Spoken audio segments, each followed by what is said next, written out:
Olá, seja muito bem-vindo a mais uma aula do Sermão do Monte, aula de número 20. Estamos falando das bem-aventuranças e que hoje Deus possa falar muito ao teu coração. Mas antes de entrarmos, eu gostaria de fazer um lembrete. Se você não é inscrito no canal, se inscreva. Temos feito essas aulas sempre, todas as semanas, e que Deus possa abençoar a sua vida. E eu convido você a abrir a sua Bíblia em Mateus, no capítulo 5, verso de número 6. Estamos falando da quarta bem-aventurança e nós vamos lê-la agora. Vamos ler juntos? Bem-aventurados que têm fome e sede de justiça, pois serão satisfeitos. Na semana passada, falamos sobre fome e sede. Eu tenho desmembrado essa bem-aventurança para que a gente possa ter uma compreensão maior, olhando no sentido cultural, linguístico, geográfico ali também deles, da região que estão. E que possamos, nesta aula, entender agora um pouco sobre justiça, que é algo que muitas pessoas confundem bastante. E hoje vamos entrar então nesta parte da bem-aventurança. Falamos fome e sede, hoje justiça. Justiça, então, no grego, significa dikaiosinen. Dikaiosinen é justiça, retidão, uma vida numa correta relação com Deus, vivendo de acordo com a sua vontade. Que na estrutura destaca que se trata da justiça de Deus una e única. Nesta bem-aventurança, que a justiça ela é colocada por Jesus com estrita precisão e pode ser traduzida da seguinte maneira: bem-aventurados que têm fome e sede de toda a justiça, ou de justiça total. Por quê? Quando olhamos para a vida do ser humano, para a nossa vida, entendemos que é impossível por si só ter essa justiça total na vida do ser humano. Por mais bondosa que a pessoa seja, por mais justa que a pessoa seja, ou correta que ela seja, a condição humana, ela oferece para o ser humano algumas dificuldades também.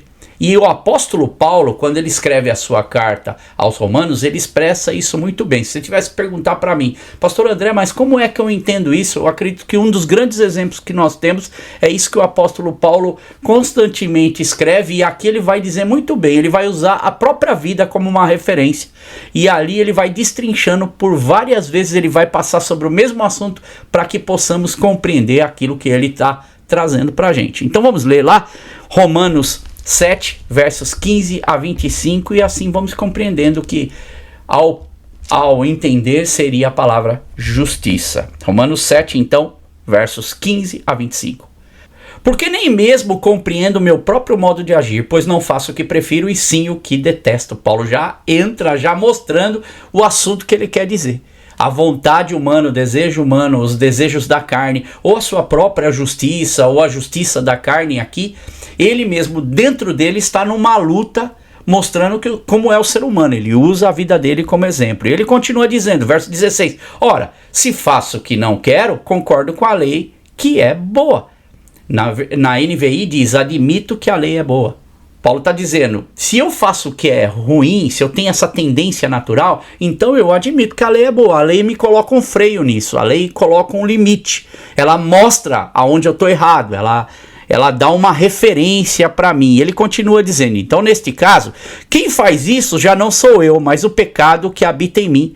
Porque eu sei que em mim, isto é, na minha carne não habita bem nenhum, pois o querer o bem está em mim, mas não o realizá-lo.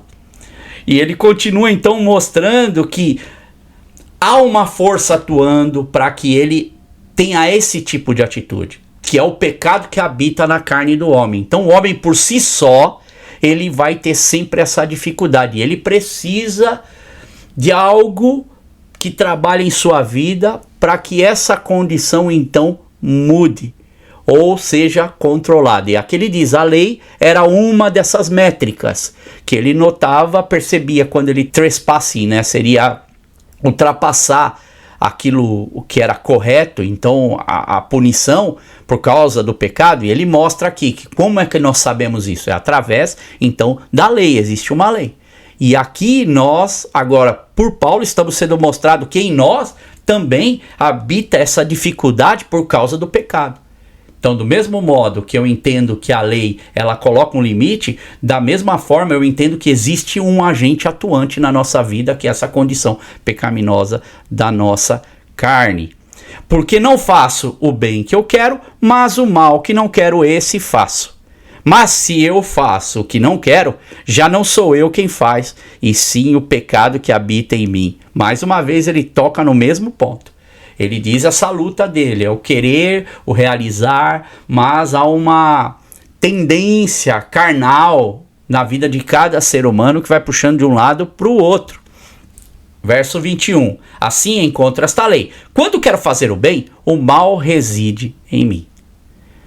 Até aqui eu acho que ficou bem claro para todos nós que essa condição humana, se o ser humano quiser fazer sua justiça, quiser tomar atitudes, vamos dizer, espirituais com Deus, com a sua carne, ele vai ter sérios problemas, porque já em si próprio há uma luta constante, dia a dia, acontecendo dentro dele. Por quê?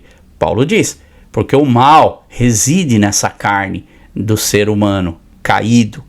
Porque segundo o homem interior, tenho prazer na lei de Deus, mas vejo nos meus membros outra lei que, guerreando contra a lei da minha mente, me faz prisioneiro da lei do pecado que está nos meus membros. Mostrando aqui que há alguma coisa que acontece dentro dele como ser humano, nos membros dele, nesse homem interior, que agora quer lutar contra esse homem exterior. É uma luta aqui, é um dilema que Paulo está mostrando. E aí ele termina dizendo assim, miserável homem que sou, quem me livrará do corpo dessa morte? Eu vejo Paulo parando, porque ele está escrevendo carta, ele está olhando para a vida dos irmãos, ele está vendo igrejas com problemas, ele está aqui escrevendo para os romanos, aos irmãos, aos que se reúnem naquela região. Essa carta tem um destinatário, mas ao mesmo tempo, quando olhamos para as cartas de Paulo, os destinatários tinham problemas, e Paulo agora, para dar esse exemplo, ele olha para a sua própria vida e ele vê a dificuldade, e eu acredito que como homem de Deus, ele vê a luta e o dilema do ser humano aqui, e que só pode ser resolvido de uma forma, que seria com Deus, porque ele diz, miserável homem que sou, quem me livrará do corpo dessa morte? Talvez escrevendo, eu fico olhando Paulo pôr a mão na cabeça, assim, falar, meu Deus, quantas situações que nós vamos vendo que não tem solução, a não ser que nós coloquemos aos pés de Cristo e falemos para que Ele trabalhe em nossa vida, através do Espírito Santo. E aí eu vejo nessa mesma hora, Paulo parando aqui, nessa pausa, ele erguendo as mãos para o céu e também dizendo, mas graças a Deus por Jesus Cristo, nosso Senhor. De maneira que eu, de mim mesmo, com a mente, sou escravo da lei de Deus, mas segundo a carne, sou escravo da lei do pecado.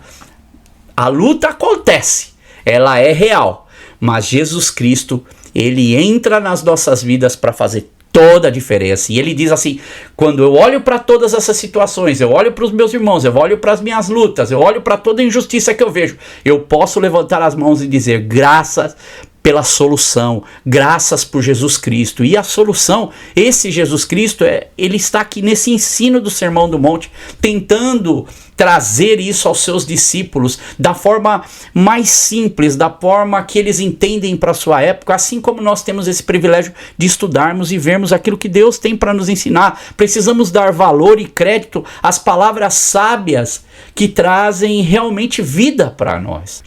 Um exemplo é que outro dia eu vi no YouTube uma conversa bem interessante num podcast. E era a conversa sobre estava um pastor conversando, bem renomado, e um psiquiatra. Os dois conversavam e tratavam nesse seu comentário sobre as dificuldades da vida humana, do ser humano, de como nós também temos que ter cuidado, e esse foi o ponto que eu peguei para trazer para vocês, de como nós temos que ter cuidado com o mundo de hoje, nos valores que o mundo ele oferece dentro desse sistema que a gente vive, pois tudo o que nos rodeia tem certo peso e valor. Por mais que nós falamos que não tem, eu não estou preocupado com isso, ele exerce certo peso e certo valor. Por exemplo, as amizades, elas têm seu valor. Ter amigos é valoroso, é muito bom, tem seu valor. Os bens financeiros têm valor. Falarmos, bens não tem, a gente não iria correr para adquirir tantos bens, as coisas para o nosso conforto. Ele tem um valor e por isso para nós é especial. Agora, família tem seu valor. A religião tem seu valor também dentro da nossa vida. Tudo isso são coisas de valores que nós temos. A religião não tem? Tem. Para nós que somos cristãos, crescemos nesse ambiente religioso. Crescemos dentro desse contexto para a nossa vida. O dinheiro tem seu valor, o sucesso tem seu valor. Sem dinheiro, por exemplo, nós não conseguimos fazer as coisas, pagar nossas contas, nos alimentar. Hoje a vida nós não vivemos de plantação dentro de casa. Nós temos que trabalhar, ganhar o dinheiro e aqui na Inglaterra o aluguel é caro, então para nós sobrevivermos precisamos desse dinheiro. Então o dinheiro tem seu valor para moradia, para o nosso conforto também. O sucesso, como eu disse, tem o seu valor. Todos nós queremos ter sucesso na vida, melhorar na vida. Agora, o que eles estão dizendo aqui nesse podcast que eu achei interessante, estou trazendo para vocês, para entendermos esse contexto, é que nós precisamos estar atentos dentro de todos esses valores que são agregados à nossa vida e que nós temos, daquilo que realmente é valioso para nós, pois quando somos confrontados na questão dos valores, por exemplo, a única forma de sabermos o que é realmente valioso para nós é quando temos que abrir mão de coisas de valores. Quando abrimos a mão, sabemos que aquilo tinha um valor, mas existe algo mais valioso. E esse algo mais valioso é aquilo que nós precisamos estar buscando e separando. Existem muitas coisas de valor, mas existe aquilo que é mais valioso. Porque quando fazemos isso, acabamos não nos macomunando, por exemplo, com corrupção ou com a injustiça. E o interessante é que dentro de uma amizade também, às vezes, precisamos fazer algumas escolhas. Se os nossos amigos, por mais que nós damos valor, temos amizade, se enveredam por um caminho errado, nós temos que fazer a opção certa. Ir por o que é mais valioso. Ou às vezes também podemos estar no meio da família que é valioso e cometendo injustiças. Por exemplo, quando nós estamos comentando ou falando algo de alguém, de repente estamos falando algo de outra pessoa, o que é comum de acontecer quando você está em família, saem diversos assuntos, nós podemos estar sendo injustos com outras pessoas. Então precisamos tomar muito cuidado, dar valor a estas coisas, não é? Abrir mão, por exemplo, já aconteceu comigo, eu tive que abrir mão de uma promoção, porque eu sabia que o setor tinha uma má fama. E a promoção era para esse setor e eu sabia que existia esquema dentro desse setor e eu não queria fazer parte disso. Eu abri mão de algo de valor por algo que é muito mais valioso para mim. Conseguiu entender aqui essa questão? Então precisamos olhar, porque vamos ser constantemente confrontados entre tantos valores que nós temos para aquilo que é muito mais valioso. E dando continuidade aqui, é um desafio então, essa exigência de Jesus, que ele ficava confrontando continuamente seus discípulos, as pessoas, para que elas conseguissem entender no profundo o que ele quer dizer com essa questão de darmos valor. Porque a questão aqui da justiça é exatamente isso, olharmos e valorizarmos essa questão de Deus na nossa vida e também sabermos fazer as escolhas certas. E há uma passagem, na verdade eu vou trazer duas passagens.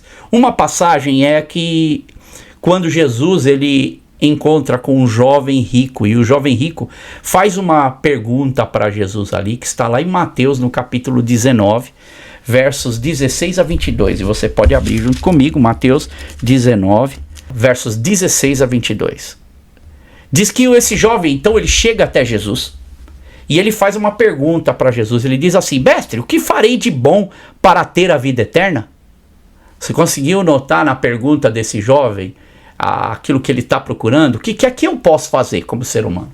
Como é que eu posso encontrar, como é que eu posso fazer isso? E ele olha para suas forças aqui, ele vem suplicando então para Jesus um interesse pela vida eterna. É mais ou menos como ele quisesse pegar coisas naturais, terrenas, e ganhar acesso para a vida eterna. E Jesus vai dar uma resposta para ele aqui maravilhosa. E note também que vamos perceber na conversa que esse jovem, ele é judeu. Ele conhece a cultura judaica, religiosa ali, para a pergunta dele. Ele vai com interesse até Jesus. E Jesus vai responder para ele assim: por que você me pergunta sobre o que é bom? Por que teu foco está nisso? Por que o teu valor está nisso? E aí Jesus diz para ele: há somente um que é bom.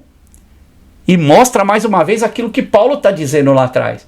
do nosso corpo, da nossa corrupção, da nossa luta. Por mais que nós queiramos fazer o bem, queremos fazer as coisas, há sempre algo dentro de nós puxando para o outro lado. É uma luta constante. E graças a Deus por Jesus que nos abre essa consciência e nos impõe esse limite, esse desejo de voltar para rever esses conceitos. E aí Jesus continua: se você quer entrar na vida, obedeça aos mandamentos. E aí o jovem diz: mas quais?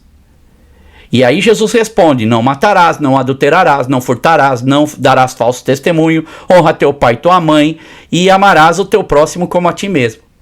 Jesus dá para ele os mandamentos, coisa que ele já conhecia. E ele vai dizer o quê? Para quem já conhece, está acostumado, vai dizer: mas isso tudo eu faço. E é exatamente o que ele diz. Tudo isso tem obedecido. O que me falta ainda? E aí veja que a prática aqui que ele está buscando, aquilo que ele considera como fazer a vontade de Deus, é buscar esses mandamentos de acordo com o seu padrão. Eu faço, eu sou um bom servo de Deus. Não é assim que nós olhamos para a nossa vida muitas vezes? Ah, mas eu tenho obedecido, e a gente quer fazer comparação. Nesse momento é um perigo, porque nós já podemos estar cometendo uma injustiça em querer nos comparar pelas nossas atitudes com as atitudes até de Deus, que é o que ele está fazendo. Eu estou obedecendo a Deus, eu estou fazendo tudo. Agora, entre falar teoricamente que guarda os mandamentos, ou pelo menos os mandamentos que ele tinha na cabeça que ele fazia, sendo certo ou errado, para ele está fazendo certo. E também entre isso, ou viver a prática, então entre falar, ser teórico no assunto e vivê-lo na prática, há uma grande diferença, há um grande abismo entre os dois. E ele está crente aqui da sua justiça, ele está crente que ele está fazendo. Agora olha que interessante, que Jesus vai chegar para ele e vai mostrar: vamos ver isso então na prática, se realmente é isso tudo que você está falando. Vamos fazer o test drive da sua fidelidade, do que você está dizendo, que você está fazendo. E Jesus fala para ele: se você quer ser perfeito, vai e venda seus bens, dê o dinheiro aos pobres e você terá um tesouro no céu, e depois você vem e me siga. Então, se você é bom, tem feito tudo isso, então Jesus fala: o que é que ele é? Ele é rico, então vende tudo isso que você tem, se iguala ou vem ao mesmo nível, faça o máximo que você pode, dê todo o teu dinheiro para ajudar todo mundo. Você não vai ter mais dinheiro para dar, você fez todo o seu possível. É mais ou menos, Jesus está sendo drástico com ele, Jesus está sendo impactante com ele para que ele entenda. E Jesus está dizendo para ele: seja o mais justo possível. Qual seria? Dê tudo que você tem e se iguale a ele. E aí esse jovem recebe um choque nele, porque agora ele é confrontado com aquilo que é valioso para a vida dele. Lembra do que eu falei de ser valioso, daquele podcast que eu ouvi aquilo, e do que Paulo está falando, dessa luta, do que é valioso para ele? Aqui é o que está acontecendo com esse jovem agora. E aqui eu não estou dizendo que nós temos dinheiro, vamos vender tudo. A coisa mais linda que tem é alguém ser generoso com o reino de Deus. E a gente só pode ser generoso financeiramente se a gente tem financeiramente. E não é esse caso. Jesus aqui está sendo só impactante com ele, porque Jesus conhecia o coração dele. E aí, quando esse assunto é colocado dessa forma, o texto diz que, ouvindo isso, o jovem se afastou de Jesus, afastou-se triste, porque tinha muitas riquezas. Porque ele tinha muita coisa de valor que ele não estava disposto a abrir mão. E aqui nós percebemos esse contexto que Jesus confronta a carne dele, o desejo dele, por mais que ele achasse que ele estava certinho, que ele estava perfeito. E Jesus toca num ponto do desnivelamento aqui social, daquilo que tem, daquele que não tem, e nas desculpas que o ser humano vai criando para uma série de coisas, como pessoas que dizem: eu amo servir a Deus. Você já ouviu pessoas dizerem isso? Eu amo servir, Deus é muito importante para mim. Mas será que isso se reverte nas atitudes? Essa palavra está sendo teórica como a desse jovem, mas ela não está na prática sendo exatamente como ela deveria ser. Não bate essa realidade como desse jovem aqui. O outro exemplo é quando um homem também procura Jesus para conversar com ele, falar com ele, e Jesus vai confrontar esse homem. Só que aqui é bem interessante também, há um outro interesse envolvido. Veja que em Lucas, no capítulo 9, você pode abrir, Lucas 9, versos 57 e 58, está se tratando dessa história. E olha o que acontece. Quando andavam pelo caminho, um homem lhe disse: eu te seguirei por onde quer que tu fores. Veja que o homem, ele diz a Jesus que vai com Jesus para qualquer lugar. Eu sigo Jesus, olha, estou contigo e não abro aonde tu fores. E Jesus vai confrontar agora ele com uma outra situação. Olha o que Jesus responde, verso 58. As raposas têm tocas, as aves do céu têm seus ninhos, mas o filho do homem não tem onde repousar a cabeça. Jesus toca no quesito de conforto, dos desejos, da vontade de levar a sua vida do jeito que ele quer. Não, Jesus diz: eu não tenho isso, eu tenho um propósito na vida. E o que Jesus queria dizer então aqui para ele é: queres seguir-me o suficiente para enfrentar uma vida como essa? Você está afim de seguir comigo mesmo? Você vai comigo para onde? Você está medindo as suas palavras, aquilo que você está falando, colocando isso em atitudes? É isso que você quer fazer realmente? Veja que Jesus toca na disposição, toca no conforto, na abdicação, na sujeição dele. Então, para Jesus toca na questão do dinheiro. O dinheiro era mais importante. Agora, aqui, é na disposição. Eu não estou a fim de abrir mão dos meus planos para isso daí. Eu tinha uma outra concepção do Senhor Jesus. Eu talvez queria aquele Jesus que eu tinha na cabeça, que eu imaginava, que é um Jesus rei, que é um Jesus que faz milagre, que é um Jesus que veio para libertar a nação. Eu quero ter um posto aí junto contigo, mas não, Jesus está dizendo, a minha vida é completamente diferente dessa perspectiva. E no cenário judaico, no contexto judaico, quando olhamos para a justiça na Bíblia, envolvia pelo menos 3 aspectos essa questão de justiça, que era o primeiro aspecto legal, segundo moral e o terceiro social. Então, quando Deus direciona para o seu povo, veja que começa com o povo de Israel, com o povo de Deus, e nós vamos ver para o Novo Testamento isso se expandindo a toda criatura. Inclusive chega até nós somos o povo de Deus hoje, mas começa com uma direção de Deus. E qual era a direção de Deus nesses aspectos? Primeiro, que era a justiça legal, que fala dos judeus que buscaram a justiça. E Paulo vai apresentar esta questão aqui e divide em 2 partes. Ele diz assim, na primeira, Romanos 9, 30, 31, ele diz: que diremos então? Os gentios que não buscavam a justiça a obtiveram, uma justiça que vem da fé. A primeira justiça é os gentios que não tinham o conhecimento da lei, nada desses acessos que o povo de Israel teve durante toda a sua história, esses obtiveram através da fé. E essa fé nós sabemos qual que é a fé em Jesus. Aí ele diz da sequência, verso 31, ele diz: mas Israel, que buscava uma lei que trouxesse justiça, não a alcançou. Não alcançou por quê? Porque buscava da maneira errada. Sim, eles procuravam estabelecer o quê? Dentre tudo aquilo que Deus colocava para ele, sua justiça própria. Vamos ver isso constantemente na história, eles se desviando dessa justiça de Deus e às vezes achando que estão fazendo. E eles não se submetiam também à justiça verdadeira de Deus, que é o próprio Jesus, que vai acontecer no Novo Testamento, quando vemos que Jesus é rejeitado e é condenado pelo próprio judeu. Então, não compreendiam essa justiça na totalidade. É uma justiça aquela que a gente pode falar: eu creio na justiça, mas é uma justiça pelas metades, que na verdade, se falta um tiozinho ali, se falta um ponto na justiça, então essa justiça está incompleta. Não tem como essa ser uma verdadeira justiça, ela é uma injustiça sendo cometida, porque são a justiça dos homens, né? Agora, o segundo ponto era a justiça moral. É aquela justiça de caráter e conduta que agrada a Deus. Jesus prossegue após as bem-aventuranças, quando nós vamos ver no texto, logo na sequência, lá em Mateus 5:20, contrastando quem? Ele vai pegar a justiça cristã, contrastando com a justiça dos religiosos, dos fariseus e dos mestres da lei. Lá em Mateus 5:20 diz: pois eu lhes digo que se a justiça de vocês não for superior à dos fariseus e mestres da lei, de modo nenhum entrarão no reino de Deus. Ele faz essa comparação dessa justiça farisaica aqui. Seria um erro supor que a palavra justiça na Bíblia significa apenas um relacionamento com Deus, como muitos tinham isso na mente. Eu quero ter um relacionamento com Deus. Mas deixar de lado outras coisas. Ou também ter uma justiça que somente preza pelo caráter e pela conduta. Faz parte de ter um relacionamento, faz parte de prezar pelo caráter e pela conduta, mas isso nunca deve ser um assunto privado, meu, somente pessoal com Deus, como muitos religiosos faziam. E o povo sofria por causa disso. Pois quando falamos da justiça moral, ela inclui também a justiça social, que é o próximo ponto. Pois o judeu, quando ele tinha essa compreensão, para ele não era difícil entender aquilo que Deus queria para a vida deles.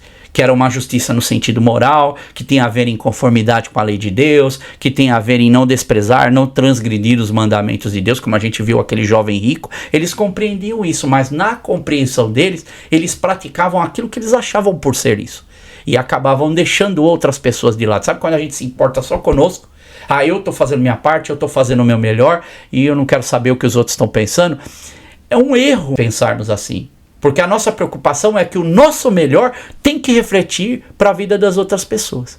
O nosso melhor tem que ter causa e efeito, né, na vida das outras pessoas. E aqui, então, a lei divina tem isso. Conforme a verdade de Deus, eles sabiam o que é ser uma pessoa correta, uma pessoa justa, que atende à justiça e atende também à vida das outras pessoas. E aí, então, vem o terceiro, que é essa justiça social. E aqui é muito interessante. Por quê?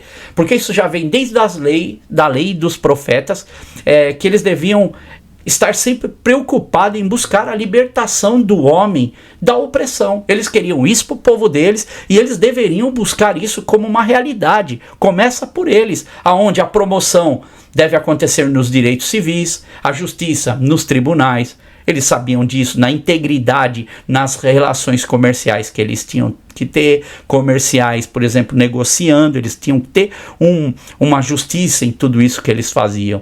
Eles tinham que honrar em casa, como família, nos assuntos familiares. Tudo isso para eles era conhecido. E assim eles não deveriam estar comprometidos com outras coisas, mas sim em suprir essa desigualdade, as pessoas que tinham fome. Vimos muitas leis criadas por Deus para que os outros pudessem ter acesso. E o judeu, ele tem esse princípio. Agora, olha o que interessante. Que desde o início, lá em Deuteronômio, capítulo 6, verso 4, diz a famosa Shema Israel, que seria só ele é o Senhor. Aqui, ouve, ó Israel, o Senhor, nosso Deus, é o único Senhor. E isso significava que havia Deus que estava sobre tudo e ninguém mais tinha o poder de querer exercer esse lugar. Então isso esvaziava, dentro até do contexto de Israel, seja a posição que qualquer um assumisse lá, que não deveriam ter o quê? Qualquer relação ou se considerar poderoso, esvaziava qualquer pretensão de uma pessoa que assim pensava. E Jesus aqui vai estabelecendo essa relação de igualdade exatamente como no Antigo Testamento, em que todos são criados à imagem de Deus, à semelhança desse Deus, e estão submissos ao mesmo Deus. Eles tinham essa consciência nessa questão da justiça social. E olha que lindo! Quando olhamos para a história do povo de Israel, e olha que eles passam, a gente conhece o povo de Israel interagindo com outros povos, vários deles, inclusive, por exemplo, para os egípcios, com os assírios, com os babilônios, estando com esses povos, né, até sobre o domínio dos povos persas, e aí a gente vai ver os gregos, e agora vai chegar aqui o domínio do Império Romano. Mas quando você olha, Deus chama o povo de Israel com algo único para eles, uma justiça única, porque eles deveriam se preocupar com o quê? Com viúvas, com pobres, com necessitados, com órfãos, com estrangeiros, coisa que os outros povos não se preocupavam. Não era prioridade para eles, mas Deus colocou no coração do seu povo que essa justiça sempre estivesse no coração deles, e o que não acontecia com as potências do mundo. Inclusive aqui, na época de Jesus, eram os romanos, e 50% a 60% da população era escrava dentro do governo romano, e eram taxados com altos impostos para que a Pax Romana funcionasse, o sistema romano funcionasse. Quando Jesus então enfatiza para aquele jovem, por exemplo, e enfatiza para esse homem, a conduta aqui, qual é a conduta de um homem de Deus, de uma pessoa de Deus, ele enfatiza esses mandamentos E ele resume muito bem, né? Quando ele vai falar lá em Mateus 22, 37 a 40, ele diz: amarás o Senhor teu Deus de todo o teu coração, de toda a tua alma, de todo o teu pensamento, todo. Vê que essa integridade ela é inquebrável, ela é íntegra, ela não pode ser desmanchada. E só conseguimos em Deus. E aí diz: este é o primeiro mandamento. Agora, o segundo é semelhante a esse, ele continua dizendo: amarás o teu próximo como a ti mesmo, e destes 2 mandamentos depende toda a lei e os profetas. Ele resume essa essência, então, nesses versos: uma justiça, um comprometimento, uma valorização íntegra em Deus, que só pode ser alcançada em Deus. E então eu concluo aqui essa primeira parte de justiça de Deus aqui nas bem-aventuranças, com essa questão de função, de perspectiva social, moral, legal, na qual é a dimensão que envolve a questão da pessoa que vem seguir Jesus. Nós também temos esse comprometimento e Deus está preocupado com isso, e isso tem que andar alinhado com a proposta do reino, como vimos aquilo que Jesus vai falando.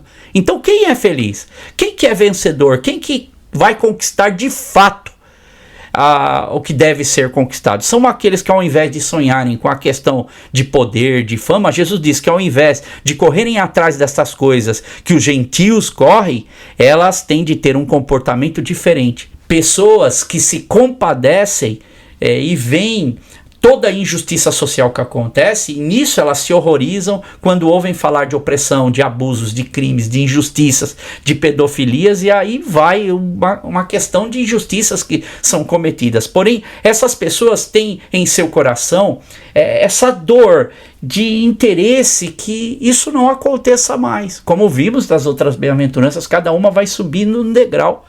E vamos olhar um pouco mais na próxima aula sobre isso, olhando contra essa discriminação, contra essa arrogância. Agora, precisamos ter um cuidado quanto a isso, de não chamar e falar que estamos fazendo em nome da justiça de Deus e esquecermos da falta de misericórdia que está na boca de muita gente. Porque o problema de tudo, irmãos, não é a pessoa, é o pecado que habita. Você ouviu o que Paulo disse em Romanos 7.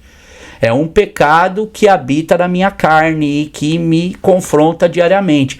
O nosso interesse é de fazer com que essa pessoa ela tenha o conhecimento da verdade do Evangelho de Deus, para que ela possa ser transformada e na vida dela ela começar a ter esse tipo de pensamento, em começar a ter essa luta interior de saber que somente pode alcançar em Jesus, em Deus. Porque Paulo está falando de cristãos. Porque quem não é cristão, quem não tem essa referência, não está preocupado com essas coisas. Mas nós que conhecemos a Deus e temos Jesus como nosso Salvador, conhecemos que a justiça ela precisa ser íntegra, e ela só é íntegra totalmente quando conhecemos a Deus.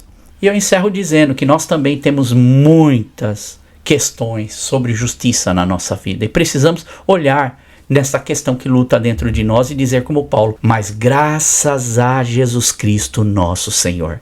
E Ele transforma a nossa vida, Ele muda o nosso pensar, e olhar para essa bem-aventurança que ela só pode ser alcançada em Deus, e cuidando por essa busca, tomando cuidado na nossa vida cristã, como nós podemos ser melhores e não oprimir muitas vezes com os nossos desejos. E você e eu fomos chamados para ser diferentes, como vimos a exemplo do povo de Israel, que Deus o chama diferente de que outras nações lidavam com os pobres, viúvas. Valorize essa busca pela justiça que vem de Deus, não a justiça dos homens. Bem-aventurados que têm fome e sede de justiça, pois serão satisfeitos. E na semana que vem temos a segunda parte então. Deus abençoe sua vida.